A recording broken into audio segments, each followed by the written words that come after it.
তো চলো তোমাদের সঙ্গে আজকে ছোট্ট একটা মিনি ব্লগ শেয়ার করছি। আজকে হচ্ছে সেপ্টেম্বরের 2 তারিখ, আর আজকে বোন একদম চলে এলো বাড়িতে। তো ভেবেছিলাম গাড়িতে করে বোন আসবে, কিন্তু দেখি বোন নেই এখানে, শুধুমাত্র ওর জিনিসপত্র আছে। আসলে ওর বসার জায়গাটা হবে না গাড়িতে, এর জন্য আসেনি। তো যাই হোক, এরপরে আমি আর মা আর ওই ড্রাইভার দা তিনজনে মিলে সমস্ত জিনিসপত্র গাড়ি থেকে নামালাম। নামিয়ে বাড়িতে সব এখানে টেবিলের উপর রাখলাম।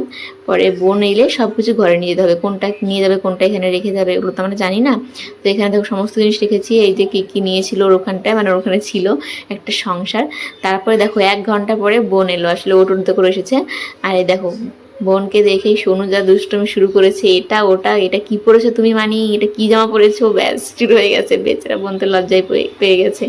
আমিও বলছি এটা কী পরেছিস তুই, মানে ও আসলে সমস্ত জিনিসই পরে, তোমার তো ব্লগে দেখেইছো, যতটুকু দেখেছো আর কি। তো দেখো সোনু তো এমনিতে দুষ্টুমি করেই, এখানে এসে এখন তো আরও মা নিয়ে এসে গেছে, ব্যাস আরও দুষ্টুমি।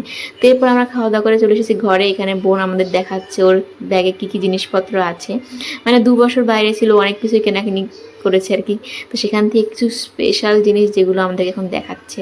এখানে আছে একটা খুব সুন্দর শাড়ি, ওর নাকি ভীষণ পছন্দের।